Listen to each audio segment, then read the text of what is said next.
À 7000 km de Paris, Cayenne. Pour beaucoup de métropolitains, la capitale de la Guyane dévoile ses charmes à travers les étals des marchés colorés. Mais derrière cette image se cache une autre réalité. Consommation de drogue, pression migratoire venant du Brésil et du Suriname. En quelques décennies, Cayenne a basculé dans une violence quotidienne et est devenu le territoire le plus meurtrier de France. Un niveau de criminalité qui occupe quotidiennement les gendarmes d'élite du GIGN de Guyane. Samedi, 9h du matin. Caserne centrale de la gendarmerie de Cayenne. Laurent, chef de groupe à l'antenne GIGN, vient d'appeler le groupe d'alerte. 10 hommes qui doivent pouvoir se présenter en moins de 30 minutes. En fait, vous êtes intégré dans l'alerte. Vous ferez 3h, 6h, avec la finalité à 6h, prise de bouclage en Alpha et Charlie. Laurent a convoqué ces hommes pour une arrestation. Donc en fait, si tu veux, on peut se rendre facilement dans le décor. Ouais. Plus tu remontes, moins ça nous correspond. Donc en fait, c'est pour ça qu'il faut vraiment un gros scénar. L'opération va engager d'importants moyens. L'homme à interpeller est réputé dangereux. On ne peut pas partir sur de l'approximation sur quelqu'un qui est capable d'ouvrir le feu en plein jour de marché, parce que c'est l'effet qu'on lui reproche. C'est pas quelqu'un qui a grillé un feu rouge, quoi. Donc tu comprends bien qu'il faut faire attention. La mission, ça serait interpeller cet individu. L'individu recherché aurait tiré sur une bande rivale, sur un marché à Kourou. 3 personnes ont été touchées. La section de recherche de la gendarmerie nationale a missionné l'antenne GIGN pour cette opération délicate. La difficulté pour Laurent est de localiser précisément le fugitif. C'est le Chinois qui est là, qui est juste à côté là. Tu rentres, tout ça, c'est favorable. Tu sais, s'il y a l'ostéo, il y a le machin, là, on passe bien. Laurent a obtenu une adresse par les services, mais elle n'est peut-être plus bonne. Pour la vérifier, il faut se rendre sur place. Difficile pour un gendarme blanc de métropole de passer inaperçu dans cette cité sensible. Mais l'antenne GIGN a un homme pour cette mission, Cyril, dont le look n'a rien de militaire. Je me lave pas les cheveux, je suis un peu différent d'un gendarme lambda. Si tu es comme le gendarme que tu te retrouves sur les routes, dans 5 minutes, il y a un gars qui va venir vers toi, qui va te dire bah, t'es un flic, casse-toi de là, sinon on s'occupe de toi. Cyril fait partie du groupe d'observation et de surveillance, une cellule de gendarmes capable de passer incognito. On va prendre le temps de faire un petit tour d'horizon avec les téléphones, avec les caméras qu'on a, et puis après il y en a un qui va sortir en faisant semblant de bricoler, et puis un autre qui va faire un petit tour. De toute façon, c'est pas forcément, c'est pas réellement dangereux. Le truc que nous on veut pas, c'est griller à la mission en se faisant capter, en étant quelqu'un de blanc qui vient faire un tour dans la cité. Donc on essaye le plus souvent d'être monsieur tout le monde. En Guyane, les 3/4 de la population sont noirs de peau ou mulâtres. Cyril vient de Lille en métropole. Malgré sa barbe et ses longs cheveux, il aura quelques difficultés à passer pour monsieur tout le monde. Là, il est parti faire le tour du bâtiment, voir ce qu'il y a en hauteur, s'il y a du monde autour, s'il y a des squats, s'il y a des rassemblements. Et le but, trouver la boîte aux lettres, le nom de la personne qui nous intéresse. Tu sais quoi? La dernière fois, j'ai mis 3 semaines à trouver l'adresse. Et ben là, c'est au premier étage, c'est exactement ce qu'il nous a dit. Du coup, je vais les appeler pour leur dire ça. Et ce qui joue en notre faveur, c'est le temps. Quand il pleut, il y a beaucoup moins de monde dehors. Parce que là, après, tu m'entends? Donc on a trouvé. Et le bâtiment est sur ta gauche. C'est marqué. Il y a 2 entrées. C'est la première entrée, ce sera l'entrée à droite du bâtiment. C'est au premier étage et c'est la porte de gauche. Il pleut, il y a des gens qui bricolent, mais dans la cage d'escalier, il n'y avait personne. Ok, d'accord. L'appartement est maintenant localisé. Demain, c'est Laurent qui commandera la colonne d'assaut. C'est ta face à Charlie, ça? Ouais. Donc là, ça c'est côté droit, ouais, c'est 803, ouais. C'est un palier, non, tu vois, il y a de la vie là.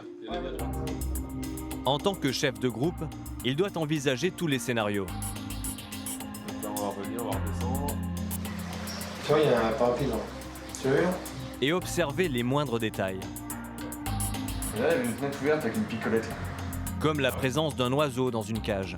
Picolette, c'est des petits oiseaux que les Guyanais ont. En fait, c'est un oiseau qui apprend des chants, des nouveaux chants, et en fait, c'est un truc très local, quoi. Ça coûte très très cher. Et qui dit picolette dit forcément qui quelqu'un.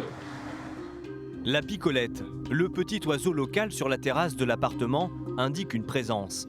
Reste à savoir si la cible de Laurent vit bien là tous les jours. Alors, une caméra va être installée dans un véhicule banalisé face au domicile de la personne recherchée. Elle va filmer pendant 24 heures les allées et venues. Et le résultat va être surprenant. Le GIGN de Guyane est une unité emblématique de la gendarmerie. Des militaires d'élite spécialement entraînés à intervenir dans les situations les plus difficiles, comme des prises d'otages ou la protection de hautes personnalités en visite officielle. S'il veut terminer son entretien, il a quelques minutes encore, mais je pense que le temps presse. Ces gendarmes suréquipés sont aussi en charge de l'arrestation de fugitifs très dangereux. Il est placé en garde à vue pour des faits de tentative de meurtre. En Guyane, les hommes du GIGN font face à des individus souvent armés. Ils viennent des pays voisins. On a des adversaires qui, de par le Suriname ou de par le Brésil, amènent des armes de guerre sur le territoire. Jean-Michel est le commandant de l'antenne de Cayenne. Il a 30 ans d'armée et de gendarmerie derrière lui. À la différence du GIGN en métropole, avec ces hommes, il n'agit pas seulement en ville ou à la campagne. Il mène aussi des actions sur les fleuves de la jungle amazonienne pour interpeller des contrebandiers ou des groupes mafieux. Si c'était facile, on ne ferait pas appel à nous. Ici, l'antenne GIGN a également pour mission de lutter contre les chasseurs d'or clandestins au cœur de la forêt équatoriale. Pour les surprendre, les gendarmes mènent des opérations commando en hélicoptère. De la jungle aux cités sensibles, immersion avec le GIGN de Guyane, qui sort en opération plus de 300 fois par an. Objectif atteint, super.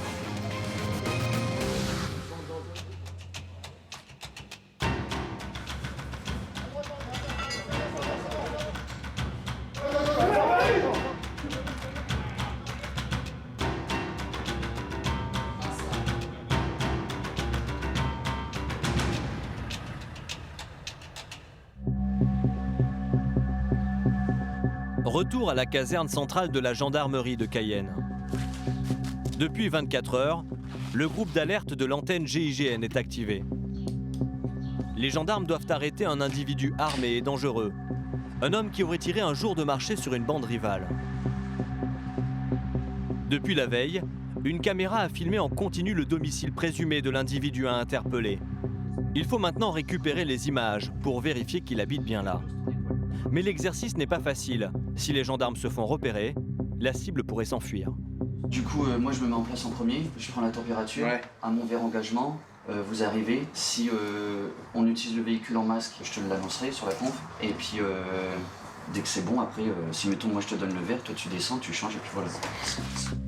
Vincent fait partie du groupe d'observation et de surveillance. Il part en premier.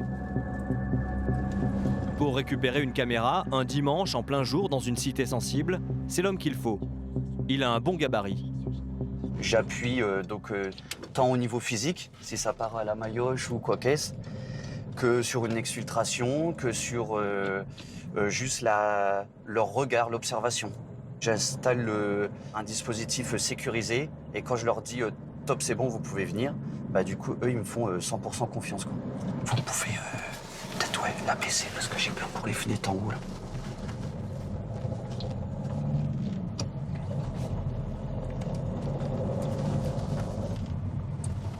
Ok. Évitez de rester isolé en véhicule. Toujours un peu dans la masse.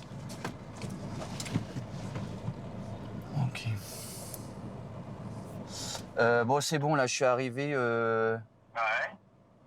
Toi, quand tu vas rentrer dans le véhicule, si tu rentres par la porte latérale arrière droite, forcément, tu auras un véhicule aussi sur ta droite, donc c'est pas mal. Et moi, j'ai un visu sur le bâtiment. Tu sais, celui qui fait l'arc de cercle. Alpha, j'ai pas de visu. Donc vous, si vous venez, il faut vraiment un visu sur Alpha. Là, il y a juste un pèlerin qui étend son linge. mais il fait pas plus attention que ça. Ok, ça marche. C'est bon, un vert engagement.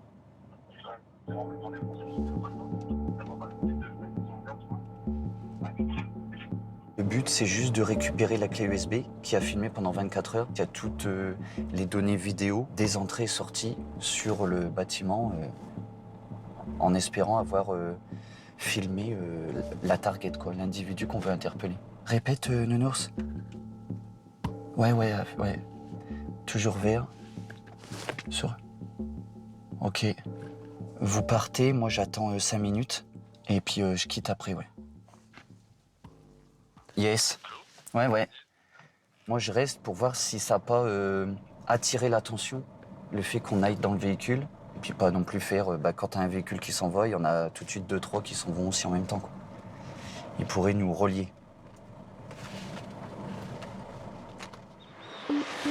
Une demi-heure plus tard, c'est l'instant de vérité. T'as quoi toi? La mise en place. T'as la mise en place, donc t'as midi, c'est à quelle heure? Ouais, je commence à 12h15. 12-15, ouais. Les gendarmes se sont répartis les 24 heures d'images à visionner.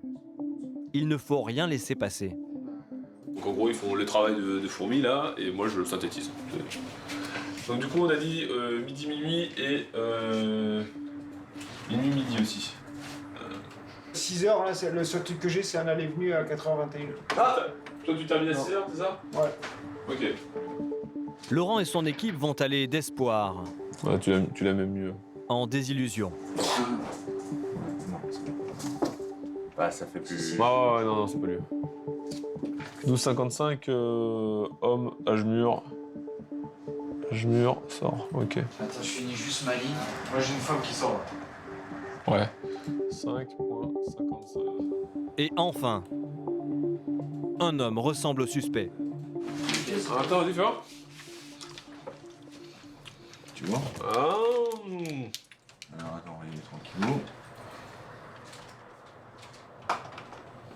Hop. Ouais, c'est bien c'est tout bon. à l'heure, mais... Ok. Donc, Quand même d'exploitation. ouais. Parce que peut-être qu'il va revenir avec des potes. Là, il sort, il rentre. Ah, il sort les poubelles. Il sort les poubelles. Il sort les poubelles, mais il a le collier, quoi. Ah, après, il est collier, quoi. Après, bon, c'est un collier, mais... Ah, si, c'est lui. Ouais, ok. C'est votre homme? Ouais. Il a quand même, morphologiquement, il y ressemble, il a des accessoires. C'est pas du 100%, mais on est quand même sur un bon 80%, quoi. À 80%, une décision doit être prise. Et ça, c'est la responsabilité d'un seul homme. Et on vient de retrouver un truc à 38, là. Alors, à 28, regarde, tiens, remontre quand il est chimé, s'il te plaît. Le commandant de l'unité, Jean-Michel. À minute 37. Et On y va. ouais, Ouais, on y va. ok. La décision est prise. Le commandant veut une intervention immédiate. Pas question d'attendre le lendemain matin comme cela se pratique habituellement. Cette fois, l'individu est trop dangereux pour laisser passer une occasion de l'interpeller. L'articulation, cellule bouclier, il y aura Jean-Mi, il y aura moi derrière, tu seras juste derrière moi, ou alors derrière Jean-Mi, d'accord? Et les fracs en dernier, ok? On va monter l'escalier, le bouclier va prendre appui sur la 802, et on va tous passer derrière, d'accord? Tu te poses devant le 802, paf, ça tourne, ça passe derrière, tu vois que les fracs se mettent en place, tu recules, tu la laisses travailler, et après on y va. Les gendarmes utilisent un véhicule banalisé pour rejoindre le cœur de la cité sans se faire repérer. Allez, les gars, on se concentre, on y va. Allez, gars, on se remémore ses places, ce qu'on doit faire. Les fracs, action de les fracs. Tu jettes juste un coup d'œil, ça c'est en place. Ça sera le temps. Le commandant Jean-Michel donne ses dernières instructions. Après, Polo, on sait pas ce que c'est l'appart, donc on fait de la force souplesse, hein, Polo? On sait pas ce que c'est l'appart, hein, donc ce sera toi nos yeux et qui va diriger la colonne d'os. À gauche en sortant.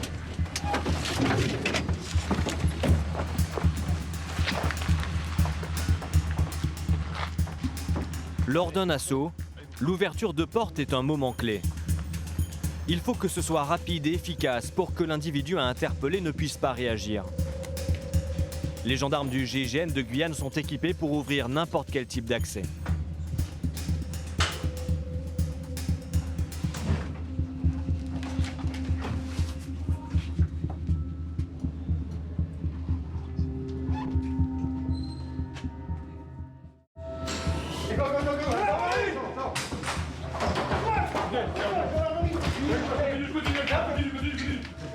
Le commandant Jean-Michel et son groupe ont pénétré dans l'appartement. Mais à l'intérieur, il n'y a qu'une seule personne, une femme. C'est la mère du fugitif. Il est parti à quelle heure, madame, vous savez? Hier soir. D'accord. Il n'est pas rentré depuis. Ok, merci. L'homme est parti dans la nuit. Laurent et son équipe avaient effectivement aperçu une personne rentrer puis ressortir, mais avec une silhouette totalement différente. Il s'est barré. Hier soir? Ouais, en fait, il y avait... on a vu un mec, tu sais, à minuit 28, on a vu un mec complètement chimé remonter. On l'a revu ressortir 5 minutes plus tard, mais tu sais, tout frais, quoi. Quelques instants plus tard, coup de théâtre. La mère du jeune homme reçoit un appel. Dépêche-toi de venir. C'est son fils. Tu es où là? Eh ben dépêche-toi, dépêche-toi. Elle le sermonne au téléphone.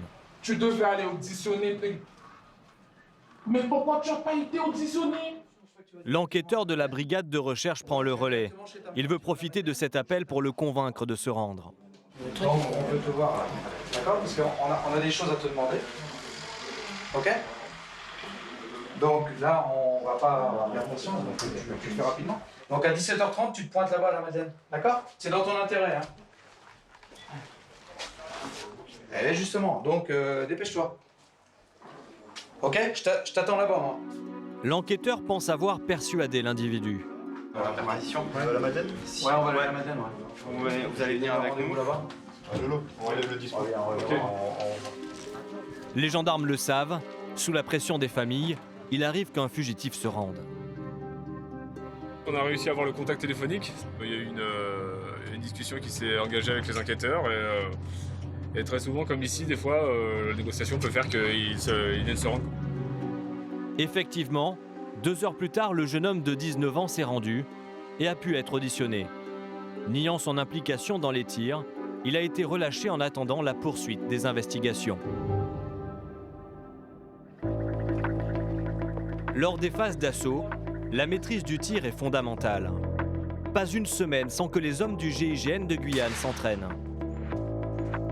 Des séances de tir à balles réelles pour être au plus proche des conditions d'intervention. Jean-Michel, le patron de l'antenne, vise la perfection. Donc nous, l'erreur, elle n'est pas permise. Lorsqu'on est amené à faire usage de notre arme, le secteur, il est pas libre. Il y a un environnement, il n'y a pas forcément que la personne sur qui on doit faire usage de notre arme qui est présente. Il y a d'autres personnes. Et le but, c'est vraiment faire un tir sélectif et ne pas blesser des personnes qui sont pour rien, ou un otage, par exemple. Aujourd'hui, la cible n'est pas un terroriste, c'est en quelque sorte un collègue de travail. C'est 3-4 gendarmes qui ont été sélectionnés au sein de la gendarmerie, puis ils ont mixé les visages pour pouvoir faire les cibles. C'est pas autorisé de mettre un véritable visage unique.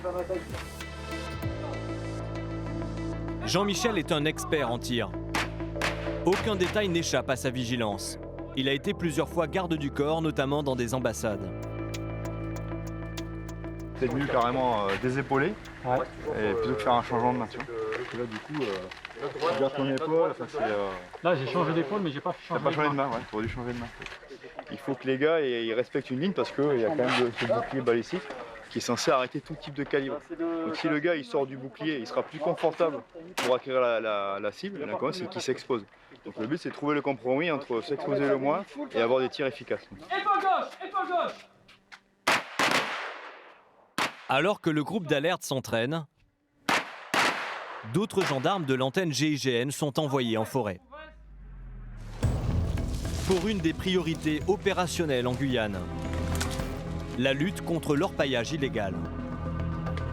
Dans la forêt amazonienne se trouve l'une des plus grandes réserves d'or de la planète. Pour trouver le précieux métal, des chercheurs d'or illégaux, les garimperos, fouillent la terre et abattent des hectares de forêt. Ils déversent des litres de mercure pour agglomérer les paillettes d'or. Cela crée un désastre écologique majeur. Ils sont environ 10 000, pour la plupart venus du Brésil, à espérer faire fortune. Ces travailleurs sont souvent exploités par des bandes mafieuses et armées. Il n'avait pas l'argent pour aller à l'école, pour se former. Donc il est venu ici pour chercher de l'or parce qu'il dit qu'ici la vie est plus facile qu'au Brésil. tout de suite, il s'empare de la zone vie. Nous, secondant, il s'empare de la zone chantier. Depuis 10 ans, l'opération Harpie lutte contre cette catastrophe en déployant des centaines de militaires. Dans cette guerre contre l'orpaillage illégal, le GIGN de Guyane est en première ligne.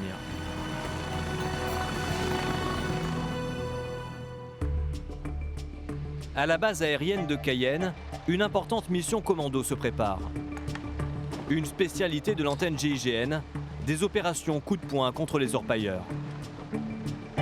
Le chef de mission, c'est le capitaine Nicolas, un jeune officier récemment sorti de Saint-Cyr. Il a reçu du renseignement militaire des informations sur des activités illégales à 1 heure d'hélicoptère de la base. On a repéré plusieurs sites de travail, donc avec des moteurs, avec des zones vives à proximité. Donc l'objectif, ça va être de s'emparer de ces sites le plus rapidement possible. Donc on va jouer sur l'effet de surprise. Ça nous permet en fait en quelques minutes de prendre position sur les lieux de travail des Garimperos. Parmi les gendarmes choisis pour cette mission, 3 chargeurs garnis, faux thermique, une fume. Il y a Tom. Avec son mètre 93, en forêt, c'est un militaire qui en impose. C'est la masse. Ouais, ça m'étonne pas. Mais ça lui donne aussi un privilège dont il se passerait bien. Merci, pas de problème. Ah, j'ai le GPS aussi. T'es au taquet là. Sans toi, la mission ne se fait pas. C'est souvent lui qui emporte le plus de matériel sur le dos. Voilà, j'ai une radio, une grenade de désencerclement, un GPS et un téléphone de satellite, un pot thermique donc pour cramer les moteurs et une masse pour casser les moteurs pour pouvoir émettre le pot thermique. Voilà. On est pas mal. Tom va devoir porter plus de 20 kilos. Le site que le renseignement militaire a repéré est situé à 180 km au nord de la position de départ. Des chasseurs d'or, les Garimperos, ont été aperçus lors de vols de reconnaissance. Et effectivement, arrivé sur zone, la forêt est dévastée. Vu la couleur de l'eau, il n'y a aucun doute. Là, tu vois la différence de la flotte là? Ouais, elle est bien noirâtre quoi. Donc là, tu sais que ça recule. Tu sais que ça brasse. Et quand on fait marron comme ça là, c'est... Ah, quand c'est marron comme ça, c'est que c'est orpaille là. Il s'agit bien d'un site d'orpaillage illégal. Pour surprendre l'adversaire, le capitaine Nicolas doit agir au plus vite. Là, on va avoir une machine qui va se mettre en appui avec des tireurs embarqués pour sécuriser la dépose. L'objectif, c'est de réduire au maximum cette phase d'observation pour les prendre par surprise, pour ne pas que les Garimperos aient le temps d'emmener leur matériel. Nicolas doit déposer son unité en moins d'1 minute. Il te guide, là, il s'est mis en appui sur la zone de posée. Donc au niveau, c'est 9h, ouais, là où il s'est mis en appui. Ok, donc c'est au plus loin là-bas, ça marche. Cette phase de dépose est la plus délicate. Les gendarmes sont à découvert et peuvent être pris sous le feu de l'ennemi. Protégés par des tireurs embarqués, Nicolas et Tom font leur progression. Et à moins de 100 mètres de là, hey, un placard. Tom a la confirmation que le site est bien en activité. Cet homme est un Garimpero. Civil. Tom va essayer de lui soutirer des informations. Il est marié à une Brésilienne et parle parfaitement le portugais. Tem muito pessoal aqui? Quantas pessoas? Só 5? Aonde é o Curotel? Lá na frente. Ils sont 5 ici. Alors, quand tu nous as vus, il est parti une fois qu'on est à côté. Bon, il a dit ça sert à rien de courir. Pas moi qui travaille ici. C'est difficile? Difícil. Muito difícil, muito duro para furar. É um madeiro muito duro, tá cheio de terra. Ah, Pierre, la terre elle est dure, donc ils ont du mal à la péter. Aqui é mais facilidade que é no Brasil, né? Para ganhar o dinheiro. Il n'avait pas l'argent pour aller à l'école, pour se former. Donc il est venu ici pour chercher de l'or parce qu'il dit qu'ici la vie est plus facile qu'au Brésil. Et qu'ici il peut marcher avec ses bijoux, avec ses montres en or, on le braque pas, alors qu'au Brésil, vraisemblablement ce serait le cas pour lui. Ce Brésilien ne sera pas arrêté. La priorité aujourd'hui, c'est la destruction des outils de travail. Détruire un maximum pour frapper au portefeuille. Son moteur ne travaille pas. Le moteur, ça permet de pomper la flotte pour envoyer jusqu'à la lance moniteur et du coup casser la pierre pour chercher l'or. Donc s'ils n'ont pas de moteur, ils n'ont pas de lance. S'ils n'ont pas de lance, ils ne cassent pas la pierre. S'ils ne cassent pas la pierre, ils n'ont pas d'or, donc ils ne peuvent pas travailler. Ils ne gagnent pas d'argent et ils ne peuvent pas manger. Et c'est un des trucs qui coûte le plus cher. Bon là, c'est un petit moteur, hein. C'est un monocylindre, ça va... Je sais pas, ça va jusqu'à quoi, des 6-8 cylindres, ça va, Eric? Ouais, voilà, 6 cylindres. Ça commence à coûter du pognon et voilà. Un site d'orpaillage, ce sont plusieurs hectares de forêt déboisée. 100 mètres plus haut, c'est un moteur 4 cylindres qui a été découvert. Un moteur qui en forêt vaut près de 10 000 €. Le détruire, c'est un travail sur mesure pour Tom. Mais même pour une montagne de muscles, l'effort est conséquent. Il fait 35 degrés à l'ombre et il y a 80% d'humidité dans l'air. C'est très contraignant, la chaleur, l'équipement. Faut taper avec dessus. En plus, tu vois, la position, c'est à moitié stable le truc, donc pas toujours facile. Tu voudras le tourner après?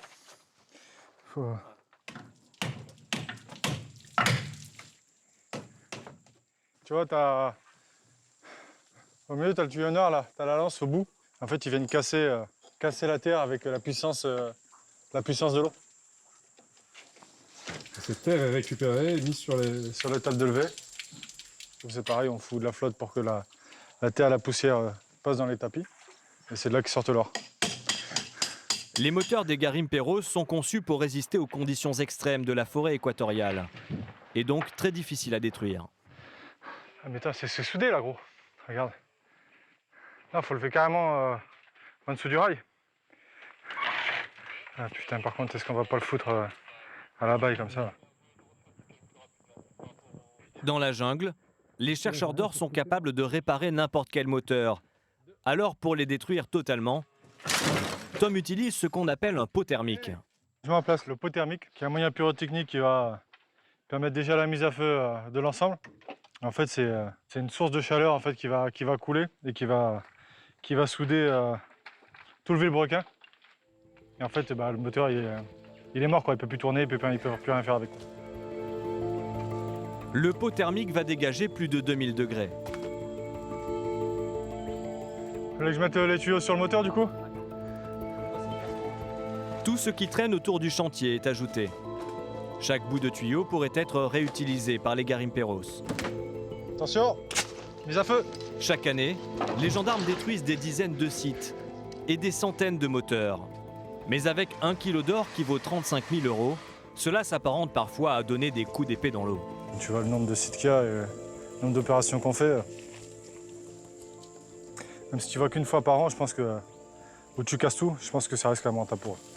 Par la radio, ils préviennent leur logisticien ou le patron du site qu'on est venu, qu'on a pété, qu'est-ce qu'on a pété, les moteurs ou les corps de pompe, les tuyaux, ce qu'ils ont besoin. Et ça va revenir par pirogue, quoi.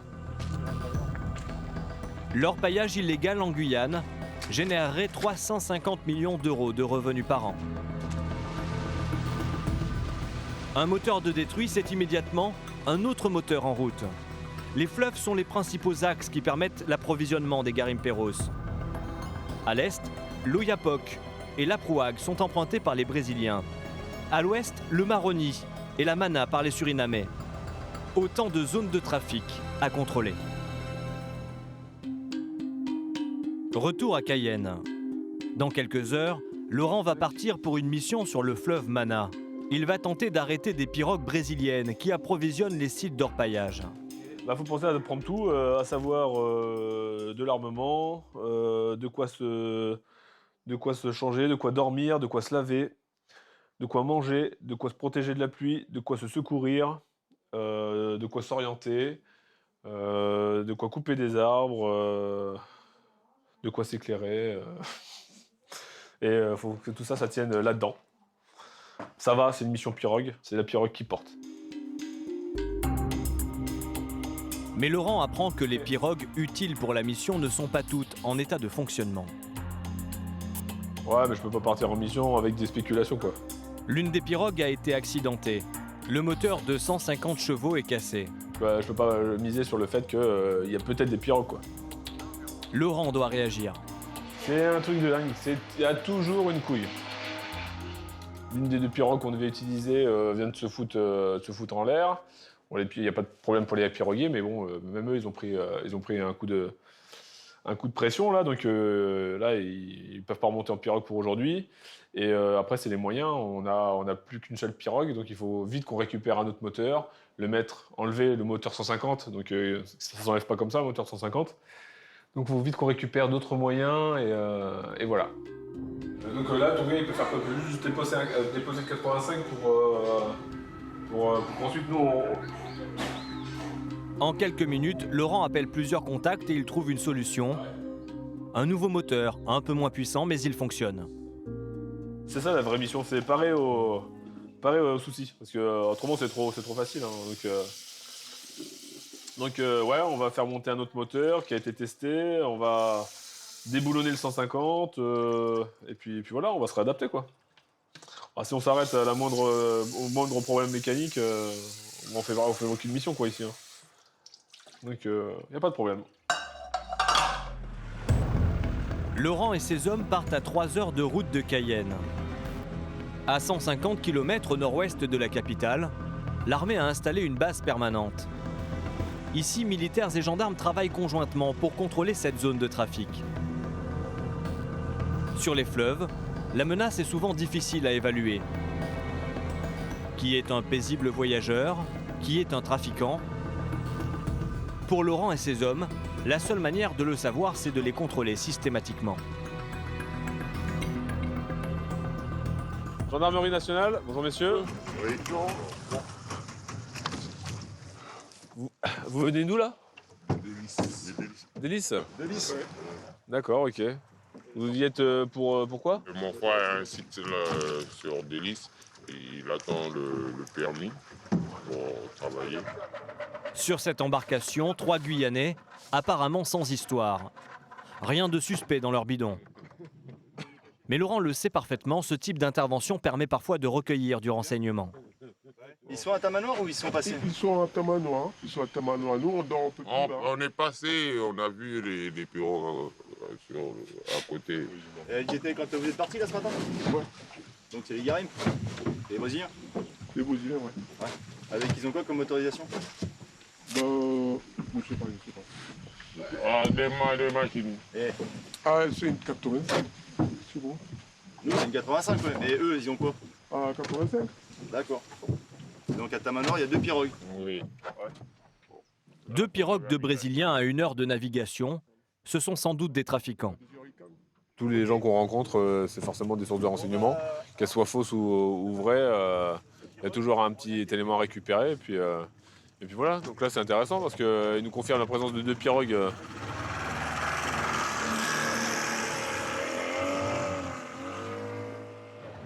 Bon, et Tamanoir, 2 pirogues. Ouais, allez go. Direction Tamanoir, à 30 km de là. Si l'information est exacte, Laurent pourrait faire une belle prise. Mais après 20 km de navigation, alors qu'il se rapproche de son objectif, il stoppe net son unité. Sur le bord du fleuve, un homme qui a priori n'a rien à faire là. Laurent va le fouiller et l'interroger.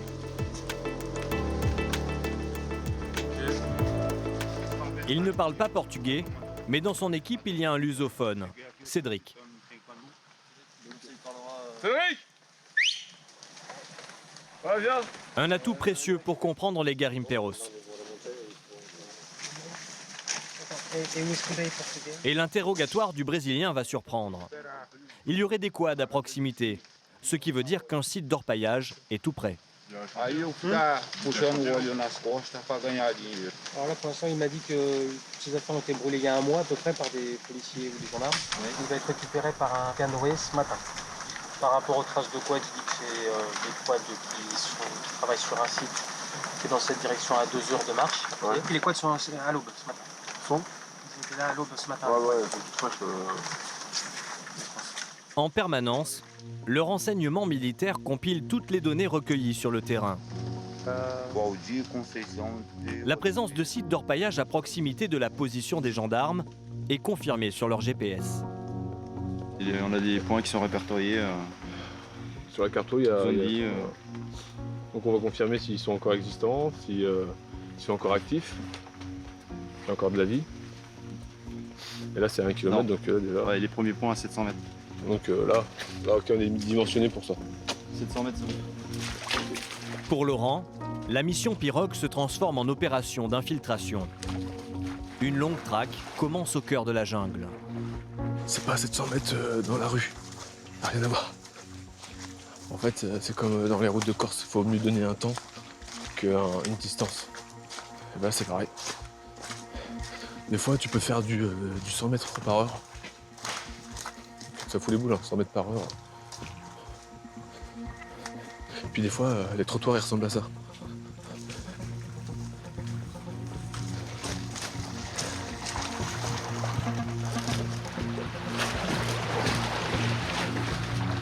Au fur et à mesure de la progression, les indices laissés par les garimperos sont de plus en plus nombreux.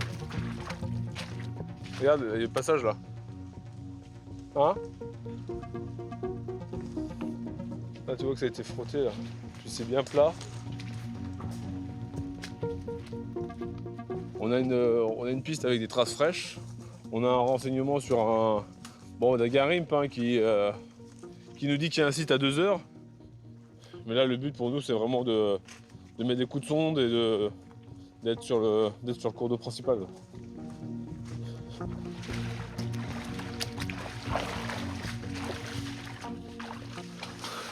Regarde la couleur de la flotte là.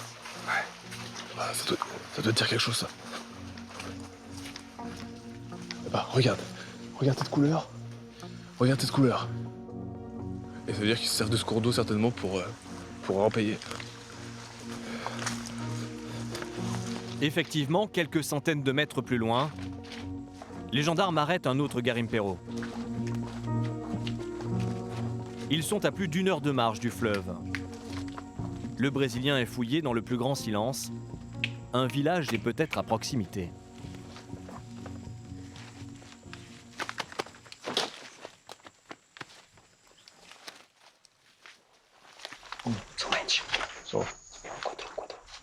Et quoi?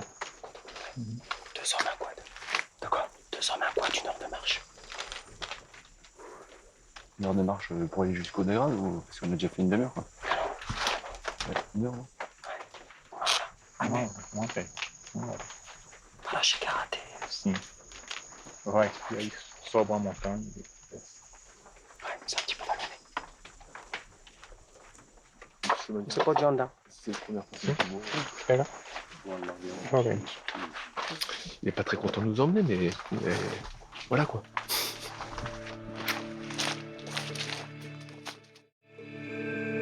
La présence du quad est confirmée. Les quads servent à acheminer tout ce qui permet d'extraire l'or dans la forêt. Il y a forcément un site d'orpaillage clandestin à proximité. Le but c'est de se mettre dans des sites où on ne peut pas les trouver. Donc en fait, on repousse, il repousse, on repousse, il repousse, et voilà. Dans ce jeu du chat et de la souris, les gendarmes ne savent jamais à l'avance qui va gagner. 3 heures de marche sous la pluie, Laurent espère obtenir un résultat. Mais arrivé à l'emplacement indiqué par le Brésilien, le gendarme est dépité. Il s'est fait avoir. Le site est visiblement abandonné depuis longtemps.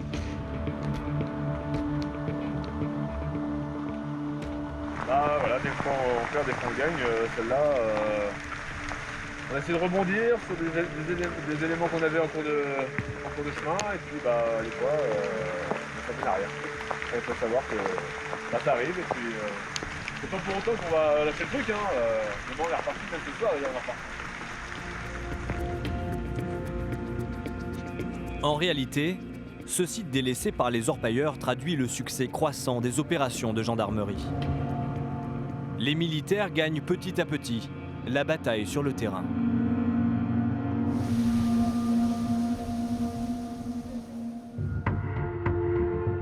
En Guyane, les 50 gendarmes du groupe d'intervention ont une activité intense. À seulement quelques kilomètres du lieu où Laurent vient d'intervenir, la commune de Saint-Laurent-du-Maroni. Au nord-ouest de Cayenne, cette ville connaît depuis quelques années un essor de la délinquance. Uniquement séparée du Suriname voisin par un fleuve, beaucoup de criminels trouvent ici la facilité de commettre des délits et de s'enfuir en franchissant la frontière. À la brigade de Saint-Laurent-du-Maroni, Cédric vient d'arriver pour une affaire particulièrement grave. L'antenne GIGN a été appelée, des coups de feu ont été tirés. Donc là, sur les faits, par rapport à ce que j'ai vu, sur le message, la demande de concours, il dispute, il part, il revient, et là, ils sont 3. Ouais, ils sont 3. Donc hier, moi, la victime... Ils sont 3 et c'est lui qui tire. Voilà. Il ramène un... Et l'arme utilisée, c'est une arme de chasse. Ouais, apparemment. J'ai donné les photos. Bonjour, c'est vrai. C'est l'adjudant Pascal de la brigade de recherche qui a demandé le renfort du groupe d'intervention. Il est confronté à une véritable guerre de bandes dans un des quartiers sensibles de la ville. Le conducteur de la Clio descend. La victime est en train de s'affairer à réparer son scooter. Il est assis sur une caisse, il s'affaire à réparer son scooter. Et l'autre arrive avec le fusil, charge le fusil, et à proximité, bam, lui tire dessus. Dans un bar. La Guyane détient un triste record national. 42 meurtres en un an. Et Saint-Laurent-du-Maroni n'est pas épargné. On commence à monter en puissance là sur l'ouest guyanais, dans la sortie des armes. On en est déjà là dans le quartier de la Charbonnière. En moins de 2 mois, on a eu quand même 3 faits avec des jeunes filles qui ont été en dommages collatéral, qui ont reçu aussi du plomb. Voilà, en ce moment, ça sort les armes et puis ça tire un petit peu dans les bars, ça tire un petit peu la nuit. Avec un tel niveau de violence, hors de question de mener un assaut sans préparer l'intervention discrètement sur le terrain. Donc la maison, elle est située ici, tu as un grand chemin qui arrive jusqu'au bord de la route là. Et après, tu as la possibilité d'accéder jusqu'à la Balatée. C'est grillagé, on peut accéder derrière facilement. Tu peux y accéder derrière, c'est ouvert, ouais. Il y a des cabanons autour ou pas? Moi, j'ai pas vu de cabanon. Problème, pour Cédric et ses hommes, pas évident de se fondre dans le paysage. Il y a toujours du monde dans les quartiers, partout. Tout le monde parle, tout le monde est de la même communauté ou de la même famille. Donc dès qu'il y a un élément qui est un peu différent ou qui n'a rien à faire dans le secteur, ça parle automatiquement.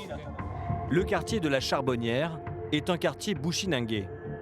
Venus pour la plupart du Suriname, les Bushinangé sont les descendants des esclaves qui se sont révoltés contre leurs maîtres et se sont échappés des plantations entre le XVIIe et le XIXe siècle. Dans ce faubourg de Saint-Laurent-du-Maroni, différentes ethnies cohabitent et souvent s'affrontent, rendant le travail des gendarmes très compliqué. Donc là, la difficulté pour nous, c'est la reconnaissance. On ne peut pas faire plusieurs passages avec le véhicule, parce que le véhicule va faire tâche directement dans le décor. Un premier passage, un deuxième, là ça va commencer à faire tilt au niveau du quartier. Donc là je préfère envoyer mes camarades à pied faire un petit jogging, et ils auront un bon visuel pour me dégrossir un peu la zone. 20 minutes plus tard, Cédric est de retour à la caserne avec ses collègues. Sur place, les lieux ont bien changé par rapport aux photos d'archives de la gendarmerie. Ouais, la deuxième baraque, moi je la vois plus derrière, non, qu'à côté. C'est une vieille photo. Hein. Pour moi, celle-là, elle n'y est pas. Non. Maintenant, t'as une derrière, en fait. T'en as une qui est comme ça, là. Assez en longueur. Collée. Ouais. Là, t'as une toute petite. Comme ça. Après, de là, ça paraît c'est clôturé, mais c'est ouvert aussi. Là, on fait un plan des lieux, un plan de masse. Donc là, j'ai mon chef d'observation qui est venu sur les lieux. Donc il est plus à même de me faire le crowbar. Et par rapport à ça, il y a une manœuvre qui va être établie. Un GM, celui-ci plus celui-là, et Jean. Que toi, si tu es ici, c'est un peu plus délicat. Il faut faire que tu gères l'ensemble qui est là. Tu as beaucoup trop d'ouverture. Le mur qui est là, le bâtiment, annexe 1 et annexe 2. L'assaut s'annonce compliqué et va demander l'intervention d'une douzaine d'hommes. Les renforts sont arrivés de Cayenne.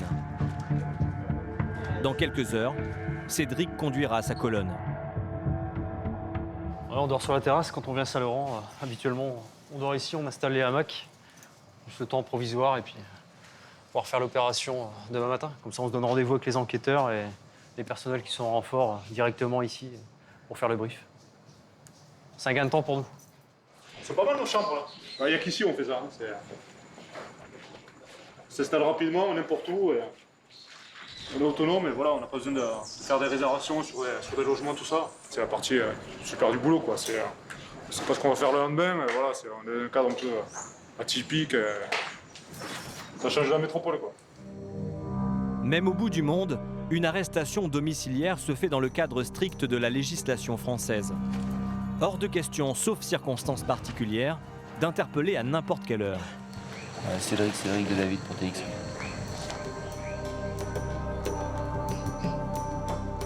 Il est 6 h du matin. Et là, on se refait tout le schéma. Tout le principe d'action, toute la méthodologie. Donc les gars là sont concentrés, ils se refont le schéma dans la tête. Et là, ce qu'ils attendent, là ils sont dans les starting blocks. Ils attendent qu'une chose, c'est d'arriver sur les lieux et faire leur job, tout simplement. On repousse en avant. Malgré les repérages, on rentre dans la rue. Et l'attention portée à l'observation du domicile de l'homme armé à interpeller, il reste pour Cédric et les enquêteurs une inconnue. L'individu sera-t-il chez lui? Avec la plus grande prudence et dans un silence absolu, la colonne d'assaut progresse.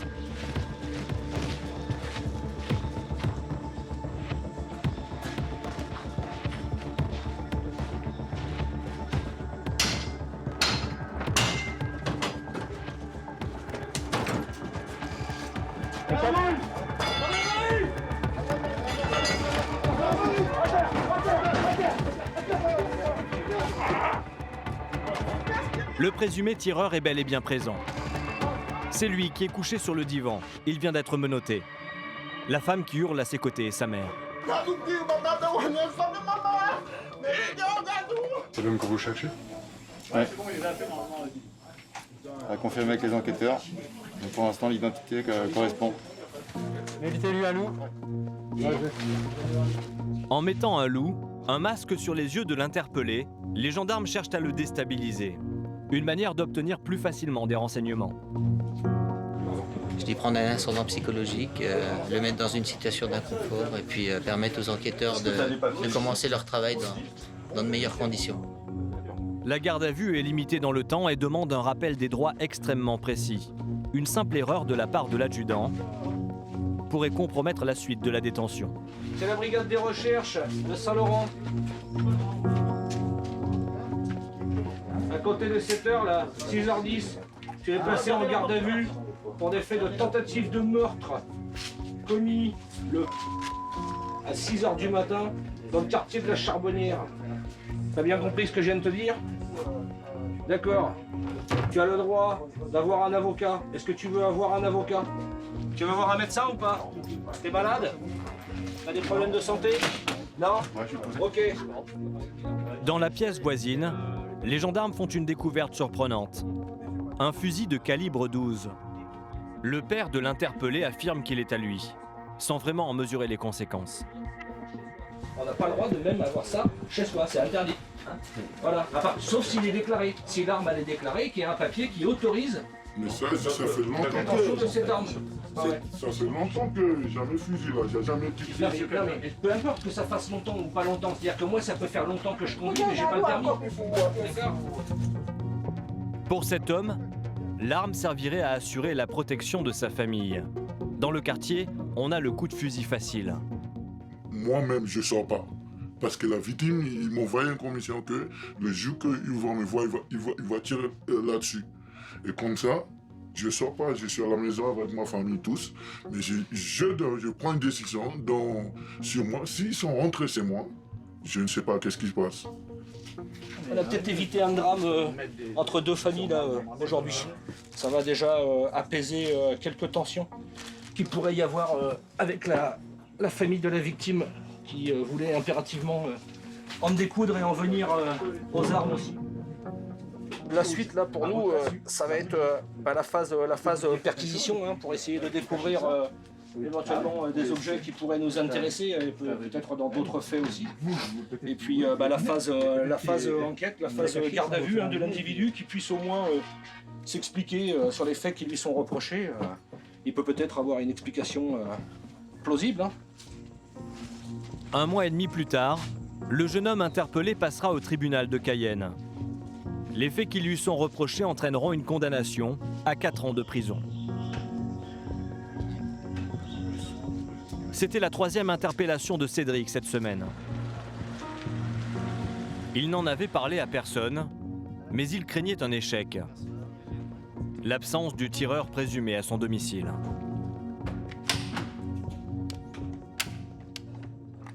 Bon, ça faisait une petite série noire, ça fait trois inters d'affilée où les targets sont pas là. Bon, c'est toujours un peu blasant pour les gars. Et là, on est super contents. On met un coup d'arrêt à cette petite bande rivale là, sur Saint-Laurent-du-Maroni par rapport aux premiers éléments qu'on a recueillis avec les enquêteurs. En fin de compte, c'est bien une rivalité entre deux bandes. Et là, le mec, il a bien dit que la target a bien dit que en cas de conflit, il n'hésite pas à tirer sans problème. Donc pour eux c'est naturel, voilà. Sauf que la dernière fois, il y a eu des dommages collatéraux. Il y a 2 adolescentes qui ont reçu du plomb et qui ont été gravement blessées. Donc il faut arrêter ça. Si Cédric est sensible à ce type de violence, c'est qu'il est père de famille. Comme tous ses camarades gendarmes, il vit à la caserne avec sa femme et ses enfants. Avoir ses proches à ses côtés lui permet de surmonter les journées les plus difficiles. À la caserne centrale de Cayenne, un nom s'affiche en de nombreux endroits. Alain Nicolas, un gendarme d'élite qui a servi en Guyane. De retour en métropole dans une autre antenne du GIGN, il a été abattu en intervention, le 21 mai 2016. Ce jour-là, le gendarme s'approche du domicile d'un forcené. C'était à Gassin dans le Var. L'homme a ouvert le feu.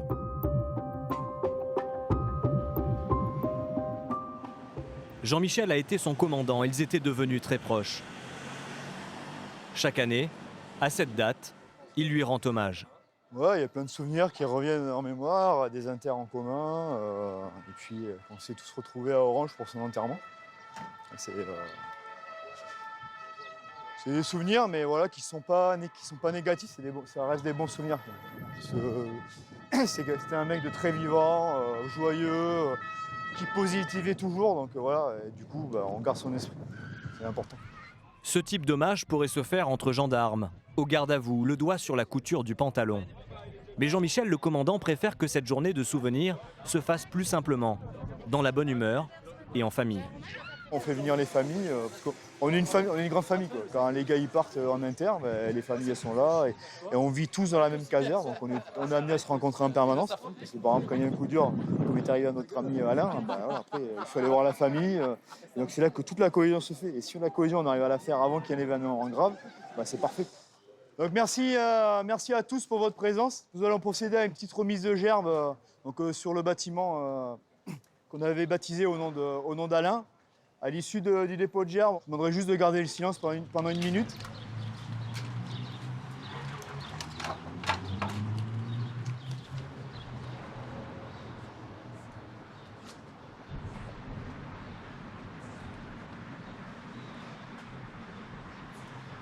Repos. Merci à vous. Je propose qu'on se retrouve au niveau du petit carré pour commencer les festivités. Merci.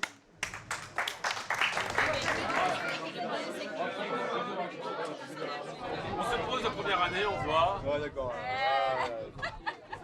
Frère d'armes, ça prend son sens, quoi. C'est vrai que c'est des gens, tu passes énormément de temps, même ton temps libre, t'es avec eux. Ouais, c'est pas comme des collègues, hein. C'est vraiment des gens avec qui tu partages, tu vis au rythme des naissances, malheureusement aujourd'hui des décès. Donc, on est solidaire quand on sait qu'il y a un malheur dans une famille. Non, ça fait du bien de se retrouver dans ce petit noyau familial. C'est bien.